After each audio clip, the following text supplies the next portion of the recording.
প্রথমত আমাদের নবীর জন্মের পূর্ব কিছু কাল, তারপর নবী সাল্লাল্লাহু আলাইহি ওয়াসাল্লামের জন্মের পর শৈশবকাল, এরই মধ্যে আজকে আমরা আমাদের আলোচনাকে সংক্ষেপ করার চেষ্টা করব ইনশাআল্লাহ। প্রথমেই আল্লাহ রাব্বুল আলামিন আমাদের নবীকে কুরাইশ বংশে প্রেরণ করেছেন। তার জন্ম কুরাইশ বংশে। তার নাম মুহাম্মদ ও আহমদ। মা এবং দাদা মিলে দুই নাম রাখেন, এক নাম হলো মুহাম্মদ আর এক নাম হলো আহমদ। তার জন্মের 6 মাস পূর্বেই পিতা মৃত্যুবরণ করেন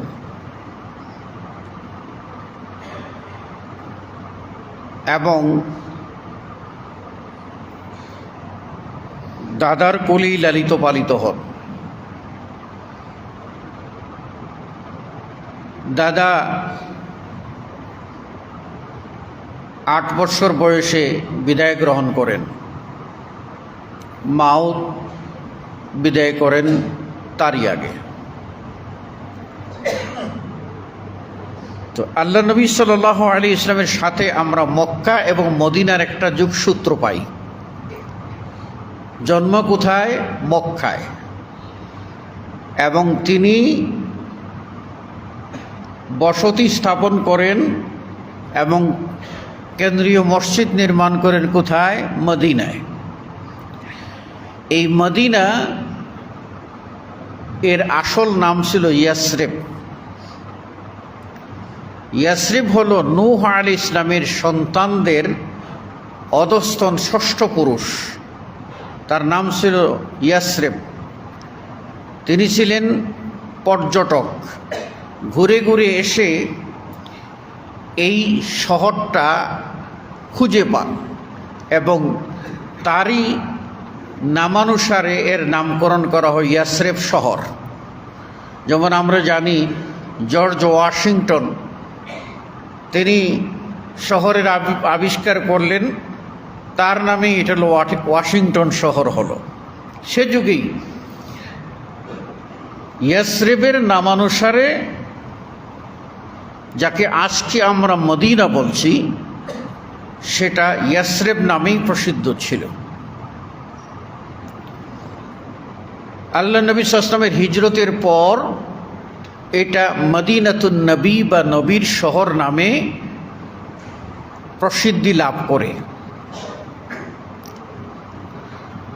কুরাইশ বংশের যারা বাইতুল্লাহ কাবার নেতৃত্ব দিতেন, সেবক হিসাবে ছিলেন, মোতাওয়াল্লি ছিলেন, তাদের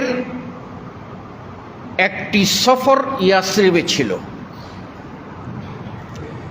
ইয়াসরিবে যাওয়ার পরে বনু হাশেম গোত্রের, মানে রসুলের দাদার বংশের কিছু লোক ইয়াসরিবে থেকে যান এবং ইয়াসরিবে বিবাহ শাদী করেন। সেই ইয়াসরিবে জন্মগ্রহণ করেন রাসূল সাল্লাল্লাহু আলাইহি ওয়াসাল্লামের দাদা। দাদার জন্মের পরে তার নাম রাখা হয় শাইবা। শাইবা শব্দের অর্থ হল বুড়ো বা চুল দাড়ি সাদা হয়ে যাওয়া। রাসূল সাল্লাল্লাহু আলাইহি ওয়াসাল্লামের দাদা জন্মসূত্রেই সামনের দিকের দুটো চুল, এই সামনের কয়েকটা চুল সাদা ছিল, বাই বর্ণ। তো ওই দেখে তার মা বলে, এটা তো সাদা চুলওয়ালা, এই নাম রাখা হলো শাইবা, মানে বুড়ো বা সাদা। এক বণিকেরা যখন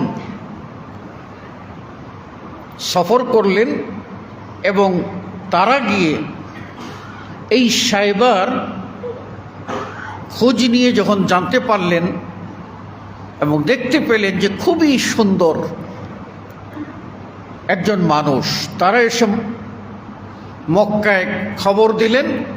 তখন মক্কার যিনি মোতওয়াল্লি ছিলেন তার নাম ছিল মুত্তালিব। এই মুত্তালিব তিনি তখন সিদ্ধান্ত নিলেন তারই বংশে অর্থাৎ তার নিজের কোনো সন্তান যেহেতু নাই, কাবার মোতওয়াল্লি কে হবে, অতএব ভাইয়ের ঘরে জন্ম নেওয়া ভ্রাতুষ্পুত্র ভাতিজা সেটা ইয়াসরেবে জন্মগ্রহণ করেছে, কাজেই তাকে আমাকে মক্কায় নিয়ে আসতেই হবে। তাকে যখন মক্কায় নিয়ে আসা হলো এবং এত সুন্দর চাঁদের মতো ফুটফুট বলে সেরকম সুন্দর একটা ছেলে যখন মুত্তালিব নিয়ে আসলেন, মক্কা শহরের কাছাকাছি আসলে মানুষরা দল বেঁধে তাকে স্বাগত জানাইতে গেলেন। গিয়ে সুন্দর চেহারার এই মানুষ দেখে বললেন, এমন একটা মানুষ নিয়ে আসছে, সেটা আব্দুল মুত্তালিব, মানে মুত্তালিবের দাস। এই নামে মানুষ একটা পরিচিতি তুলে দিল। পরে আর রসুলের দাদা তিনি সাইবা নামে পরিচিত হলেন না, জনগণের সামনে পরিচিত হলেন আব্দুল মুত্তালিব নামে। আর এই পরিচিত শব্দটাই তিনি নিজে বলছেন অষ্টম হিজরিতে হুনাইনের যুদ্ধে, বলছেন আনা নবিয়্যু লা কাযিব আনা ইবনু আব্দুল মুত্তালিব, আমি মিথ্যা নবী নই, আমি সত্য নবী, আর আমি আব্দুল মুত্তালিবের সন্তান, অর্থাৎ আব্দুল মুত্তালিব আমার দাদা। এই হলো প্রথম একটি প্রেক্ষিত যে রাসূল সাল্লাল্লাহু আলাইহি ওয়াসাল্লামের দাদা, তার আসল নাম ছিল সাইবা, কিন্তু তিনি তার চাচার কোলে এসে তিনি হয়ে যান আব্দুল মুত্তালিব। পরবর্তীতে এই আব্দুল মুত্তালিবই মক্কার নেতৃত্ব দেন। রাসূল সাল্লাল্লাহু আলাইহি ওয়াসাল্লামের জন্মের আগে কয়েকটি ঘটনা ঘটে যেগুলি শুভ ইঙ্গিত বহন করে। তার মধ্যে একটি হলো আল্লাহ নবী সাল্লাল্লাহু আলাইহি ওয়াসাল্লাম জন্মের আগেই কাবাকে ধ্বংস করার জন্য আবরাহা আসে ইয়ামান থেকে। আবরাহা কি ছিল? সে এখনকার কিছু অর্বাচীন আছে না, না বুঝে মুসলিমের কুলে জন্ম নিয়ে অবান্তর অহেতুক বাজে মন্তব্য করে। তার মধ্যে এই ইয়ামানের সানার যে গভর্নর ছিল, সেই আবরাহার প্রতিচ্ছবি প্রতিফলিত হয়। সেই লোক দেখল মক্কায় কাবা, আর পৃথিবীর সমস্ত মানুষ কাবা জিয়ারতে আসে, তো মক্কাই তো এগিয়ে যাচ্ছে, আমি যে একটা বিশ্ব মোড়ল হইলাম, আমার কোনো নাম কেউ নেয় না। তখন কাবার মতো করে সানায়, ইয়ামানের রাজধানী সানায়, সে একটা কাবাঘর বানিয়ে ওখানে ঘোষণা দেয় মানুষকে যে তোমরা এই ঘরের তওয়াফ করো, বাইতুল্লাহ আল্লাহর ঘর, কাবায় যাইও না। অবশেষে যখন হলো না, তখন জিদ নিল যে কাবাটাকেই ভেঙে দেবে। এই কাবাকে যখন ভাঙতে আসলো, তখন ওয়াদি আল মুহাসসর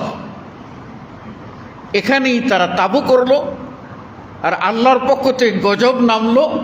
ফাআরসালা আলাইহিম তায়রান আবাবিল তারমিহিম বিহিজারাতিন মিন সিজ্জিল।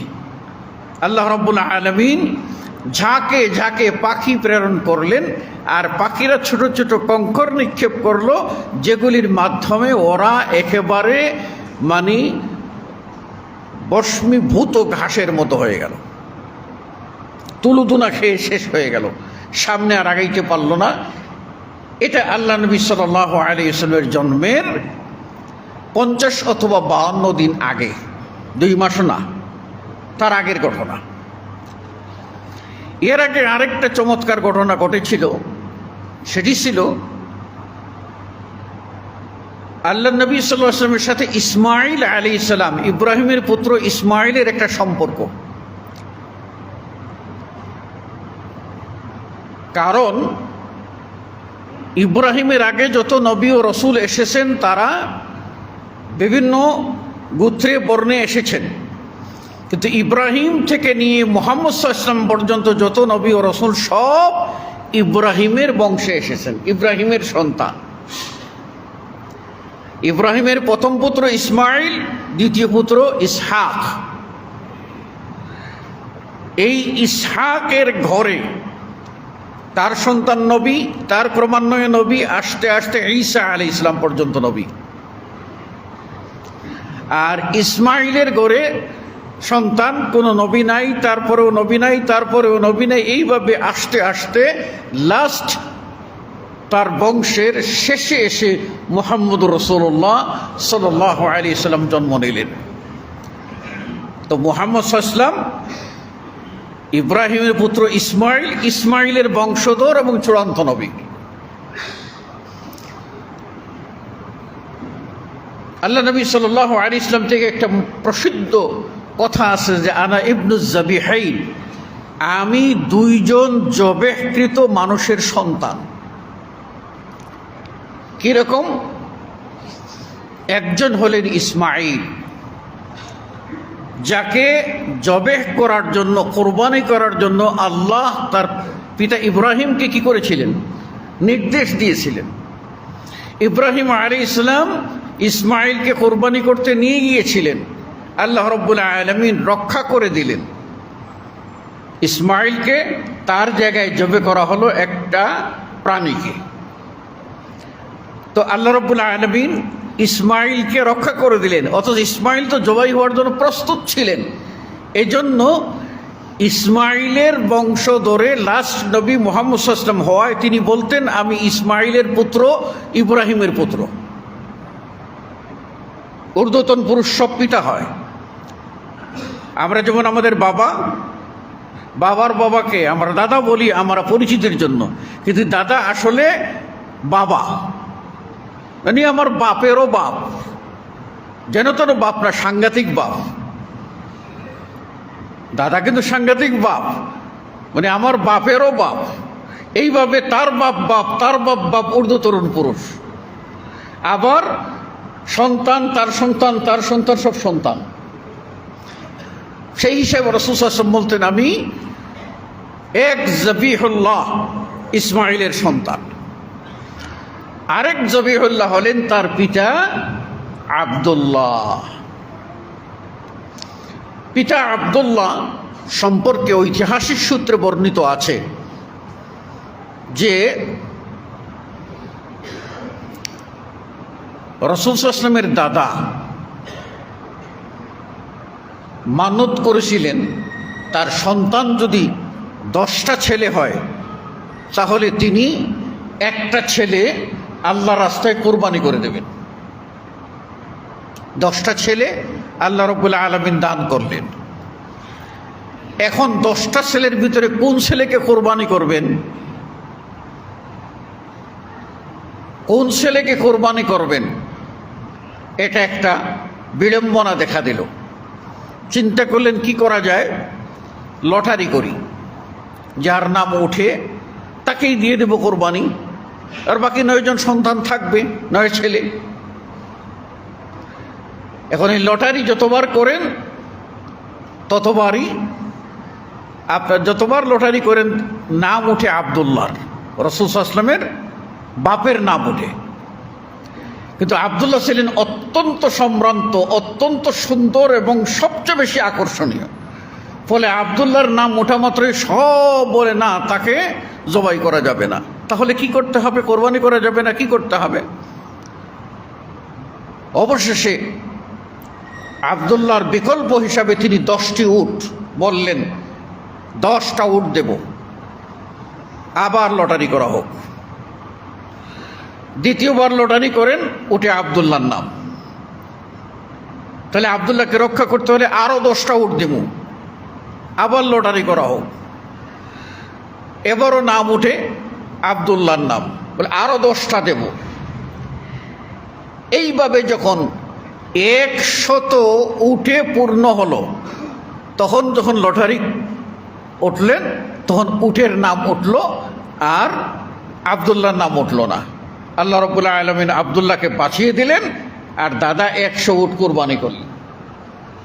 তো সুতরাং তার বাপ তো ওই জবাই হওয়ার কথা, সে কারণে রাসূল সাল্লাল্লাহু আলাইহি ওয়াসাল্লাম বলেন, আমার বাবাও সেই জবিহুল্লাহ, ইসমাইল যেরকম ঠিক এই রকম, আমি 2 জবিহুল্লাহর পুত্র। মুহাম্মদুর রাসূলুল্লাহ সাল্লাল্লাহু আলাইহি ওয়াসাল্লাম তিনি জন্মগ্রহণের আগে হঠাৎ কি হয়ে গেল, কয়েক বছরের জন্য জমজম পানি বন্ধ হয়ে গেল।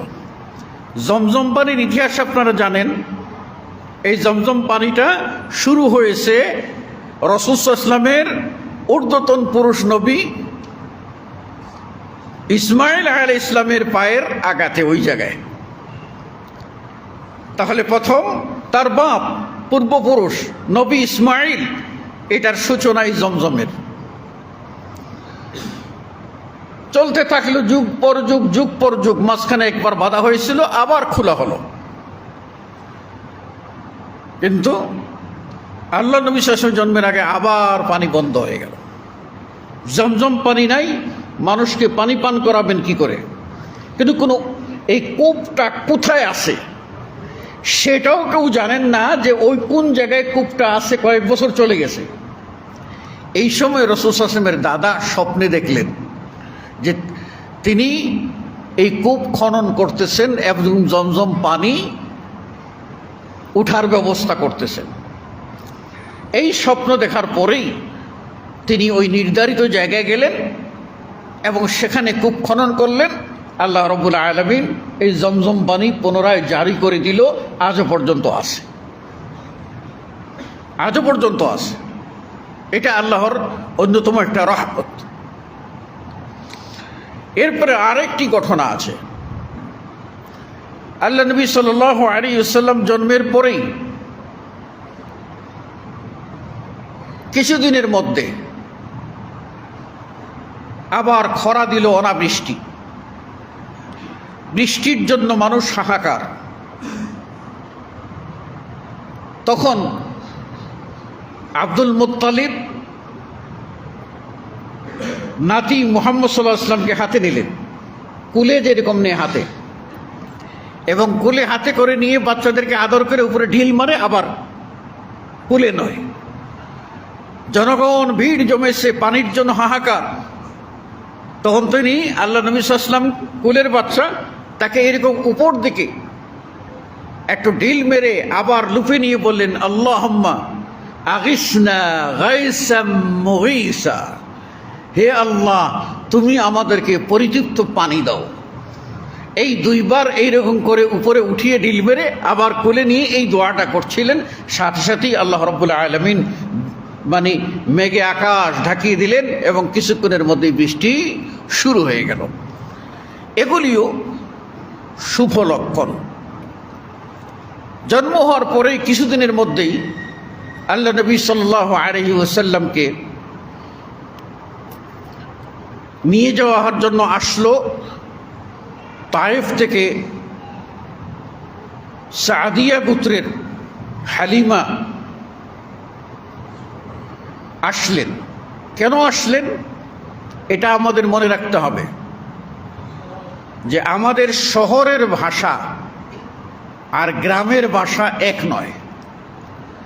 শহরের ভাষা হলো বিভিন্ন ডিস্ট্রিক্টের ভাষাভাষী মানুষের একত্রে মিশ্রণের ফলে শহরের ভাষাটা অরিজিনালিটি থাকে না। অরিজিনাল ভাষা থাকে কোথায়? গ্রামে। এবং গ্রামের আলো বাতাস এটা থাকে পিওর, স্বচ্ছ। তাই আল্লাহ নবী সাল্লাল্লাহু আলাইহি ওয়াসাল্লাম যে যুগে জন্ম নিয়েছিলেন সেই যুগের মানুষের প্রথা ছিল এই রকম যে মক্কা শহর পাশের গ্রাম অঞ্চল থেকে কিছু মানুষ আসতেন, তারা ধাত্রী হিসাবে। তারা ধনী মানুষের শহরের সন্তানদেরকে নিয়ে দুধ পান করাইতেন, লালন পালন করতেন। এর বিনিময়ে তারা কিছু কামাই করতেন। এই কামাই করার আশায় তারা যখন মক্কায় আসলেন, এক দল হালিমা সাদিয়া আসলেন। তিনি যে প্রাণীর উপরে আরোহণ করে আসলেন সেটা একেবারে দুর্বল, গরিব মানুষ তিনি। তো পথেই বাকি সব তাকে ফেলে চলে আসলো, তিনি আগাইতে পারছেন না। এরপর ওরা আসলো, এসে ধনী পরিবারের সন্তানদেরকে নিয়ে চলে গেল। গরিব পরিবারের সন্তান মুহাম্মদকে কে লালন পালন করবে? অবশেষে হালিমা আসলেন এবং তিনি আল্লাহ রাসূল সাল্লাল্লাহু আলাইহি সাল্লামকে মুহাম্মদকে নিয়ে চলে গেলেন। নিয়ে যাওয়ার সাথে সাথেই আল্লাহ রাব্বুল আলামিনের অসীম কুদরত প্রকাশ পেল। তিনি ওই আরোহীটার উপরে যখন আল্লাহ রসুলকে কোলে নিয়ে বসলেন, তখন আরোহীটা পূর্ণ তেজ ফিরে পেল এবং পথে যে কাফেলা ফেরত যাচ্ছে তিনি দৌড়ে গিয়ে ওদের সাথে আবার মিলিত হলেন। যে এত তেজে গিয়ে যেতে পারল, এটাও আল্লাহ রাব্বুল আলামিনের একটা অলৌকিক বিষয়ের অন্তর্ভুক্ত। এবং হালিমা কি খেতেন আর কি দুগ্ধ হতো, তার ভাই দুগ্ধময়ের সন্তান, আর তিনি পরিতৃপ্ত করে দুধ পান করতেন আর গ্রামের আসল আরবি ভাষা শিখতেন। এটা ছিল অন্যতম প্রাপ্তি। সেখানেই তিনি বড় হলেন। এরপর তাকে ফেরত আনা হলো, আবার পাঠিয়ে দেওয়া হলো। একবার ফেরত আনা হয়েছিল এইভাবে যে তার দুগ্ধ ব্রাতা এসে বলছিল মুহাম্মদ এর সাথে কি যেন একটা ঘটেছে, অর্থাৎ প্রথম তার বক্ষ বিদীর্ণের ঘটনা ঘটেছিল সেই তায়েফে বনু সাদ গোত্রের ভিতরে হালিমা সাদিয়ার ওখানে। মা তখন ভয় পেয়ে গেলেন। ফেরেশতারা বক্ষ বিদীর্ণ করে বরকত পরিপূর্ণ করে দিল এবং এটা তিনি শোনার পরে ভয় পেয়ে গেলেন।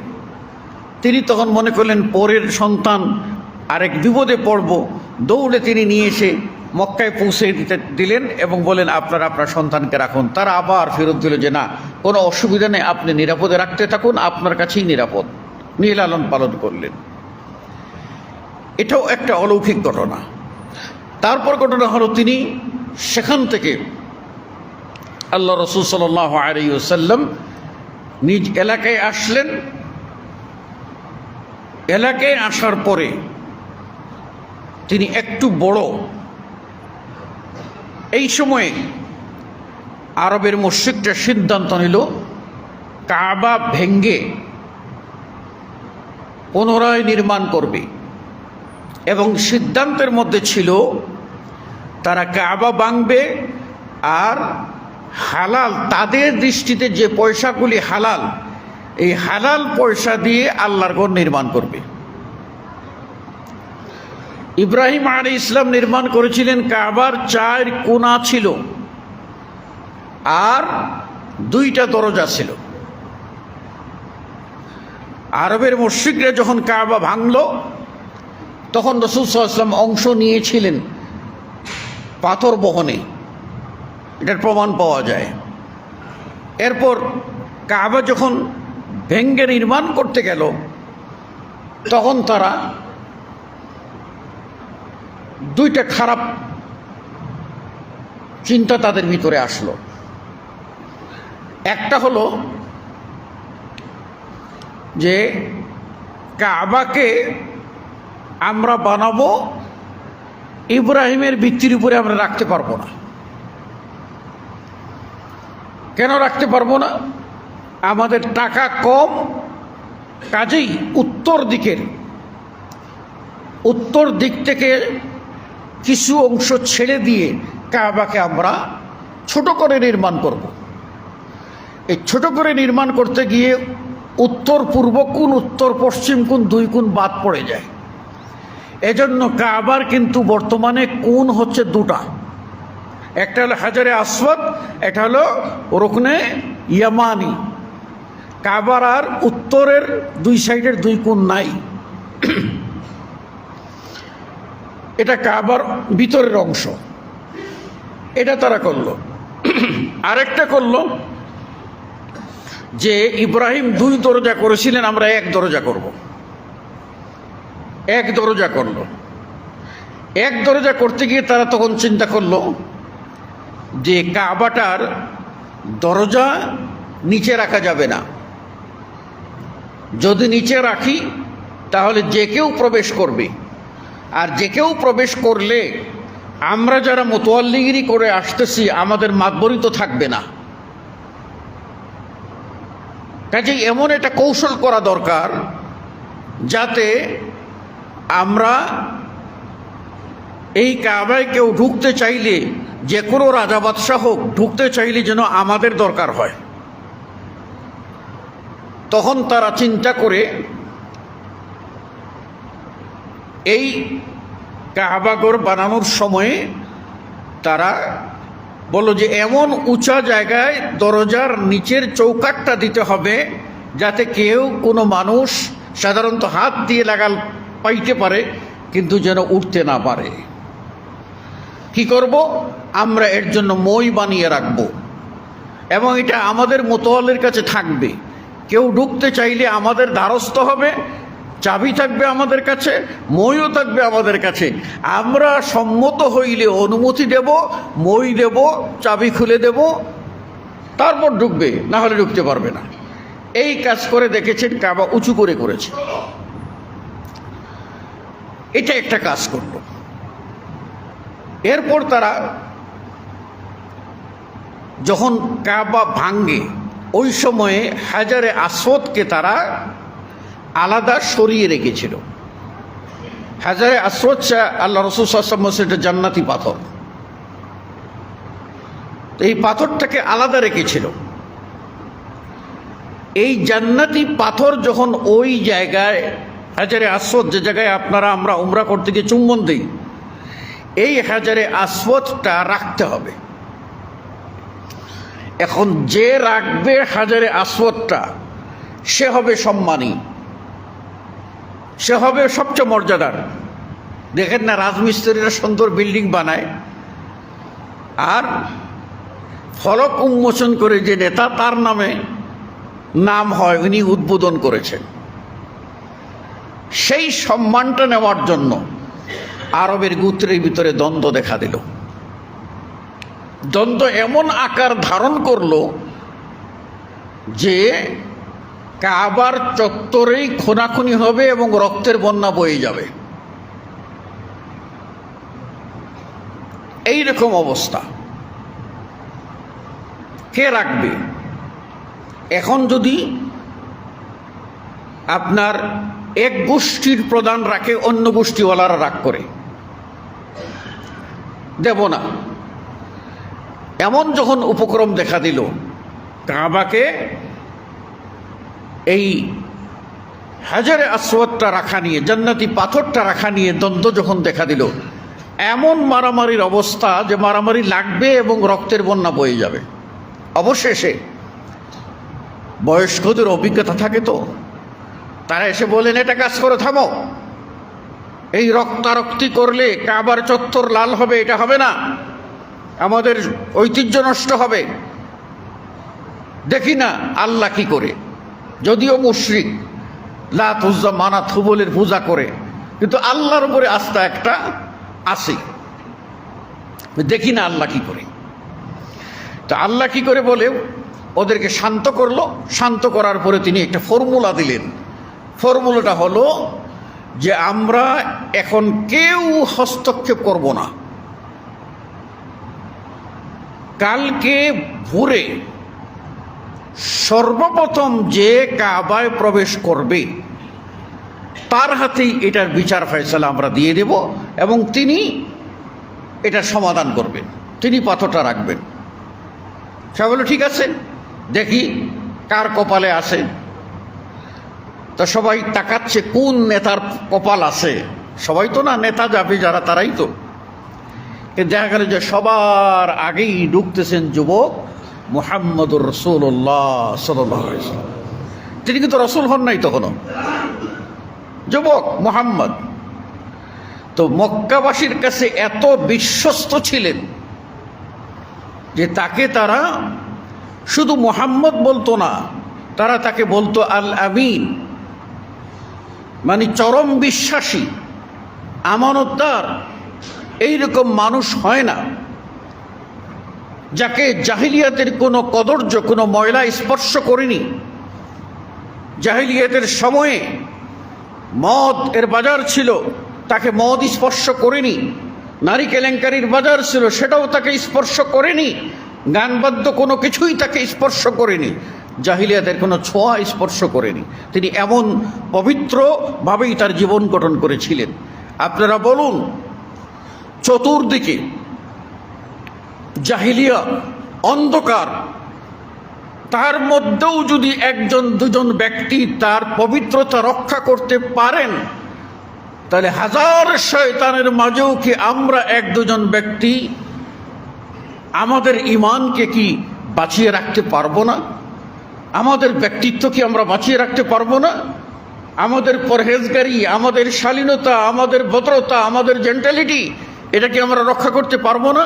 এটা শুধু সংকল্পের ব্যাপার। সংকল্প নিলেই আল্লাহ তৌফিক দেন। মুহাম্মদ ইবনে আবদুল্লাহকে আল্লাহ তৌফিক দিয়েছিলেন তার সংকল্পের কারণে, এবং আবু বকর ইবনে আবু কুহাফা তাকেও তৌফিক দিয়েছিলেন আল্লাহ তার সংকল্পের কারণে। জাহিলিয়াতের মধ্যে বেঁচেছেন, কিন্তু তারা দুইজন তাদেরকে জাহিলিয়াত স্পর্শ করে নাই। এত বিশ্বস্ত ছিলেন, এত বিশ্বস্ত ছিলেন, তিনি যা বলতেন তা সবাই শুনতো মন দিয়ে। তিনি মক্কার এই জঞ্জা বিক্ষুব্ধ মারমুখী মানুষকে শান্তির বাণী শোনাবার জন্য একটা ঐক্যের সংগঠন কায়েম করেছিলেন। তিনি নেপথ্যে ছিলেন, নেতৃত্ব দিয়েছিলেন কুরাইশদের অন্যদের হাতে।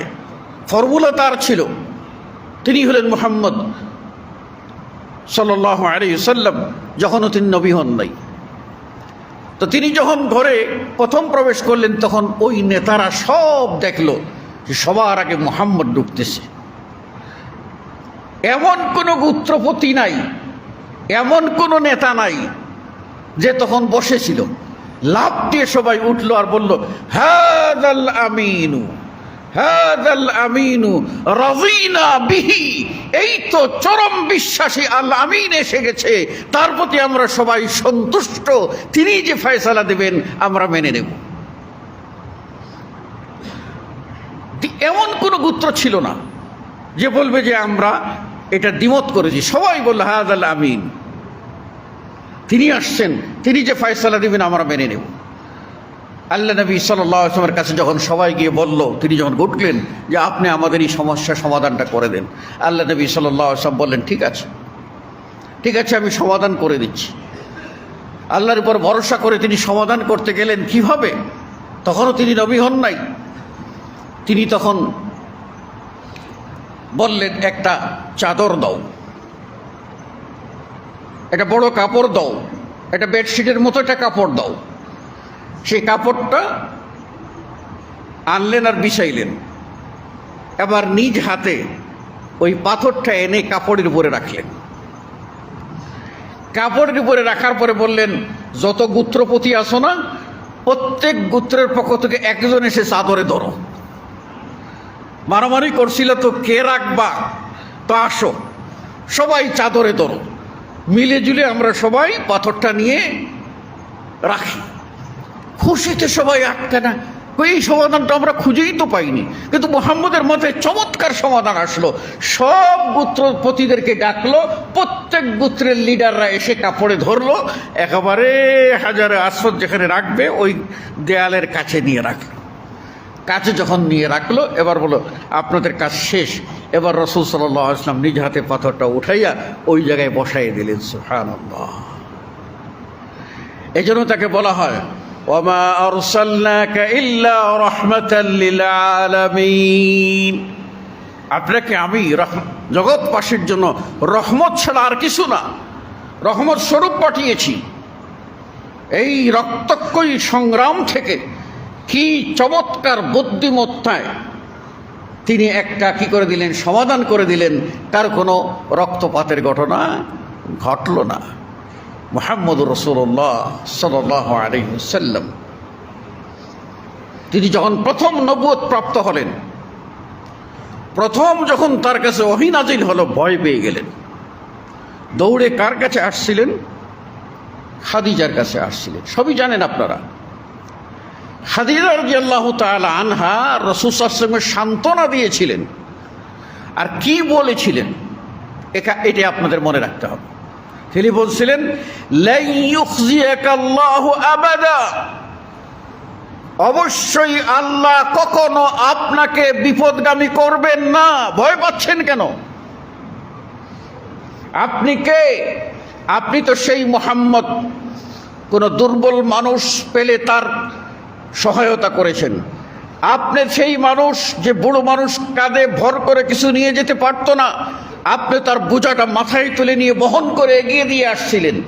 আপনি তো সেই মানুষ যারা কুয়া থেকে রশি দিয়ে টেনে পানি উঠে পানি পান করার সামর্থ্য পেত না, আপনি নিজ হাতে রশি দিয়ে পানি উঠাইয়া তাদেরকে পানি পান করাই দিয়েছেন। আপনি তো ওই মানুষ, আপনি নিজে খেতে পারেন না কষ্ট, তারপরেও আপনার চাচার সন্তানদেরকে পালন করার ক্ষমতা নাই, আলীকে আপনার দায়িত্বে নিয়ে এসে নিজের এক টুকরা রুটির অর্ধেক আপনার ভাতিজাকে খাইয়ে লালন পালন করেছিলেন, আরেক টুকরা দিয়ে নিজে খাইয়ে বেঁচেছিলেন। আপনি তো সেই মানুষ অসহায়ের মানুষের পাশে দাঁড়িয়েছিলেন। আপনি তো সেই মানুষ অবলা নারী তাদের সম্মানের দিকে তাকিয়েছিলেন, বৃদ্ধা চলতে পারে না তার গাঁঠি টেনে দিয়েছিলেন। আপনি এত মহৎ কার্য করেছেন, আপনাকে আপনার রব কখনো বিভ্রান্ত করবেন না। সুতরাং আজও যদি আপনি এই মহৎ গুণের অধিকারী হন, তাহলে আপনাকে আল্লাহ দুনিয়ায় বিভ্রান্ত করবে না, আখিরাতেও বিভ্রান্ত করবে না ইনশাআল্লাহ। দুনিয়ায় বিজয়ী হবেন, আখিরাতেও বিজয়ী হবেন। যদি আজ আপনার মাধ্যমে এরকম হয়, আমার কথা দ্বারা কাউকে কষ্ট দেব না, আমার হাত দ্বারা কাউকে কষ্ট দেব না, আমার পেশি শক্তি দ্বারা কাউকে কষ্ট দেব না, আমি পারলে দুর্বল মানুষের পাশে গিয়ে দাঁড়াবো, একজন অসহায় মানুষ মুসলিম তাকে আমি সালাম দেব, যে বর্ণ এবং যে ভাষার হোক না কেন, আর যে কাজই করুক না কেন, উঁচুর উঁচুর ভেদাভেদ আমি ভুলবো না, যেমনটি করেছিলেন মুহাম্মদুর রাসূলুল্লাহ সাল্লাল্লাহু আলাইহি ওয়াসাল্লাম। আমরা যদি এই গুণ ও বৈশিষ্ট্যের অধিকারী হতে পারি, তাহলে আজকেও আমরা মহৎ মানুষ হিসাবে গণ্য হব, এবং মরার পরেও আমরা মহৎ মানুষ হিসাবেই আল্লাহর প্রিয় পাত্র হয়ে আল্লাহর নবীর সঙ্গী হব, এবং জান্নাতে আমরা এগিয়ে যাব, জান্নাতে প্রবেশ করব। সুখ ভোগ সবই করতে হয়, দুনিয়া পরীক্ষার ক্ষেত্র মনে রাখবেন। আফাহাসিবান নাসু আন ইউতরাকু আন ইয়াকুলু আমান্না ওয়া হুম লা ইফতানুন, মানুষেরা কি এই বিশ্বাস নিয়ে বসে আছে যে তারা কালিমা পাঠ করেছে জান্নাতে চলে যাবে, তাদের কোনো আর পরীক্ষা নিরীক্ষা হবে না? আপনার আমার জীবনে কত পরীক্ষা আসতে পারে, সেগুলি থেকে আপনাকে অবশ্যই উত্তীর্ণ হতে হবে। তাই মুহাম্মদুর রাসূলুল্লাহ সাল্লাল্লাহু আলাইহি ওয়াসাল্লামের নবুয়তের আগের জিন্দেগিগুলি আপনি লক্ষ্য করে দেখেন। সৎ মানুষ হিসাবে সমাজে তিনি নবী নন, তিনি রাসূল নন, সৎ মানুষ হিসাবে সমাজে নিজেকে প্রতিষ্ঠা কিভাবে করেছিলেন। আল্লাহ রাব্বুল আলামিন আমাদেরকে এর থেকে শিক্ষা নিয়ে আদর্শ মানুষ হওয়ার তৌফিক দান করুন। আমিন। আকুলু কওলি হাযা আস্তাগফিরুল্লাহ লি ওয়া লাকুম ওয়া লিসাইরিল মুসলিমিন। বারাকাল্লাহু লানা ওয়া লাকুম ফিল কুরআনিল আযীম ওয়া নাফা'নি ওয়া ইয়্যাকুম বিল আয়াতি ওয়া যিকরিল হাকীম। ইন্নাহু তাআলা জাওয়াদুন কারীমুন ওয়া আলাইকুম রাউফুর রহিম ফাস্তাগফিরুহু মিন কুল্লি যামবিন ইন্নাহু হুয়াল গফুরুর রহিম।